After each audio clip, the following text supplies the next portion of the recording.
new Nzinga.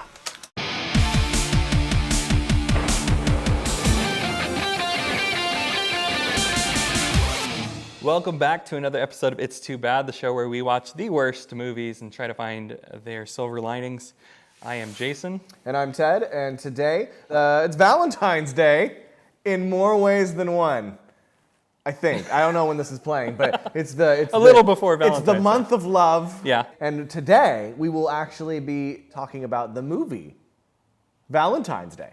And this film here, what a treat. Time Magazine listed this as one of the top worst chick flicks of all time. So Time Magazine, who is not known for being super it really isn't. super artsy. But they thought that this needed to be said. It's a who's who cast of epic proportions, Oscar winners. There's a total of like 15, 16 big names in this film, and they plaster them right there in a heart on the poster. That's all you know is they're all in it, and there's going to be somebody for everybody. Absolutely. So their world comes to a crashing halt on one day, and we're going to look at, like, what, 7 different stories? Yeah, it's probably 7 or 8 stories that all intertwine. We've kind of seen this before. Where? Well, there was a Christmas film across the pond called Love Actually, which, you know, you can see Garry Marshall really wanting to capitalize on the holiday love story, but in a giant multiverse, basically. Right. If you can get as many big American stars on one film as possible, can you get people to go see it? From Julia Roberts, Bradley Cooper, to Taylor Swift and the werewolf guy. What's his name? Taylor. The other Taylor. The way I see it as, when Halloween starts and Hallmark has their Christmas movies out, and they play it for 2.5 months straight, imagine those stories combined into one movie that's an hour and a half. No, 2 hours 2 long. hours. A little bit too long. Yeah. You get a little bit of the emotion, but not enough to care about any of these individuals Absolutely. At all. It'll hit certain emotional notes when you realize that you know someone's cheating and they don't. You know, obviously that's a play for emotions. But you don't know these characters and you just jump right into their problems. A few twist moments, you find out about these characters later.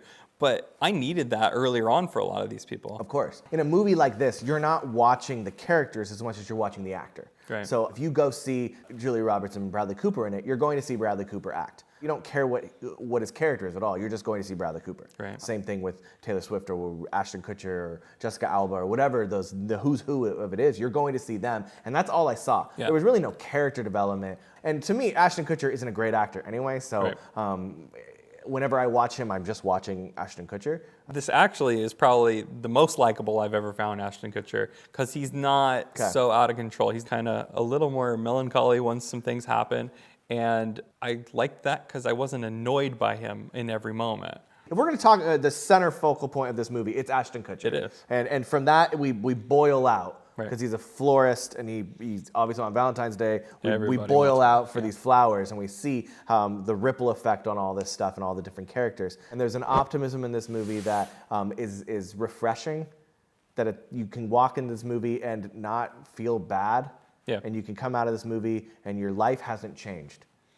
Okay, but you got 2 hours of something that was lighthearted, a little bit here and there funny. There's some jokes in there. And if you like the people, then this movie is for you. I don't judge people on this one at all. There's too many stars, so if you like one of them, it's probably worth your time. You're never going to come out going, okay, now I hate that person. Right. It's too optimistic to hate anybody in this movie. I mean, even Queen Latifah in this movie is, she's standout. I mean, honestly, a standout in this movie. And that's what I was going to say. There are some actors in it and some performances in it that I thought were really good, and Queen Latifah being probably the number one. Yeah. As an agent for an NFL star, you know, she's got to be tough talking, and you want her to be gruff and everything, but you still like her at the end of the day. If she's telling someone to not be taking phone sex calls on their shift, you know, I would say that as a boss as well. Please don't do that on my time. Liz, there's a man online too asking me to cover him up in Vaseline and bubble wrap. I'll take care of that. Damn prank callers. Is this Devil Wears Prada? Sort of. Isn't Anne Hathaway Yeah, in that? Anne Hathaway And was- so she has a terrible boss. If this movie was just that movie, it would be Devil Wears Prada 2. Exactly. Because you could see Queen Latifah being the angry, mad boss, and she has to warm up. But in this movie, it takes 2 seconds. Right, exactly. Well, they only have 2 seconds. Right, no, when you that's have true. 15 people in this movie and you got 2 hours, you've got 3-4 minutes each for them to actually tell their story. And the worst part for me is when Taylor Swift is the best part of the movie. To me, she was...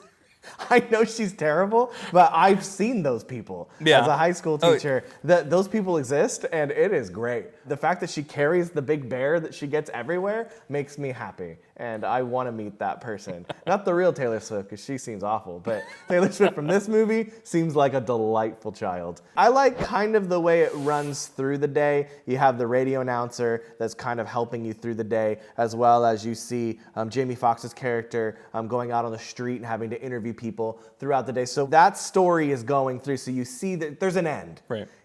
Once Valentine's Day is over, the movie will be over. Right. So when you start to see it get dark, you're like, oh, well, it has to end soon. It's a long day, It though. is a very long day. A lot has happened in this day. But the optimism in it, I still enjoy. And so, to be fair, that is probably why anybody watches it. In the same effect as Love Actually or New Year's Eve or any of these holiday movies. Yeah. It's a holiday movie. Yeah. None of the romances are real. February 15th, they're going to wake up and go, oh, no. What did I do? What is happening with my life? Because honestly, Ashton Kutcher can't get over that. Yeah. He drops getting a fiance and then not having a fiance in the same day, and then hooking up with his best friend. He's a terrible human being. Yeah, he really is. Can we just say, as much as we want, we're supposed to like him? Yeah. When you break down his character, something wrong. Obviously, this is a big budget film. Yes. So you're not going to run into the issues of bad cinematography, bad lighting. Those are things that we can just kind of... Yeah, if you do, this would be in a whole nother category. Right, it really would. Yeah. They had the money because they had to pay all these people, let alone crew. I think a lot of them were favors maybe for Garry Marshall as well. Though. Probably. Yeah. But the thing that I did enjoy, we live close to Los Angeles. Not really a place we travel to, venture to very often. No. The people that live in Los Angeles love it for their own reasons. I'm not that kind of person. Yeah. I liked the romanticized version of Los Angeles. Mm-hmm. A lot of times when you see LA in movies, it's just kind of like a fantasy version of it. Mm-hmm. You're not really getting LA. This, I felt like they were getting LA. There were enough parts, you kind of go from Venice to downtown and everything in between. But they were pretty versions of the real things. Mm-hmm. You don't get Skid Row. No. You don't get like crime. Right. You don't. Even when they're in the flower district, Right. you're like, it seems magical. Yeah, exactly. If you've But been to the flower district, it's downtown. it is definitely not magical. And it smells like urine. Yes, it does. So I think why New Yorkers like Woody Allen films is the romanticism of New York. Yes. And Garry Marshall pulled that off for LA. A very optimistic tone on Yeah. LA. And again, I personally will drive south from Temecula to go to San Diego way before I even have to go north to LA. It's because you're looking for Samurai Cop. I am. And San Diego Click Samurai. the link right there. San Diego Samurai. Guys, we still got to get on that. So someone please make that. It's been a while. Overall, what'd you give it? Okay, so on our scale of not here, from Obviously. here Okay. being the best we can do to down here being unwatchable, I've seen it before. Yeah. I wasn't devastated the whole time watching it. Yeah. I wasn't in pain. I realized that, hour and a half in, I'm like, okay, I can be done now. Please, yeah. But it wasn't the whole time. Some twists that happen at the end or some reveals Right. actually made me feel better about it. Okay. So I would say probably right above middle. My wife likes the movie, and I have to say that because it's her kind of movie. It's not Right. my kind of movie. And apparently it's a lot of people's kind of movies because Garry Absolutely. Marshall made a lot of those movies. Yeah, and he made a lot of money doing it. I'm going to have to watch it again, so I'm not going to do it begrudgingly. No, absolutely, and I agree with that. I think you touched on the time limit, and that really bothered me. I remember watching it going, oh my gosh, this movie will never end. Right. But when it starts to end, it ends quickly. Yeah. I personally didn't hate it, so I'm going to go here. I would watch this one again if it's on TV around Valentine's Day. I'll be nostalgic for Valentine's Day and fun. Might as well. as We well. need a little bit more optimism in this world, and this one can give it to us. So if you like this video, go ahead and like and subscribe. Go ahead and comment below. Tell us what you think about Valentine's Day. Don't forget about our podcast, where you can find that.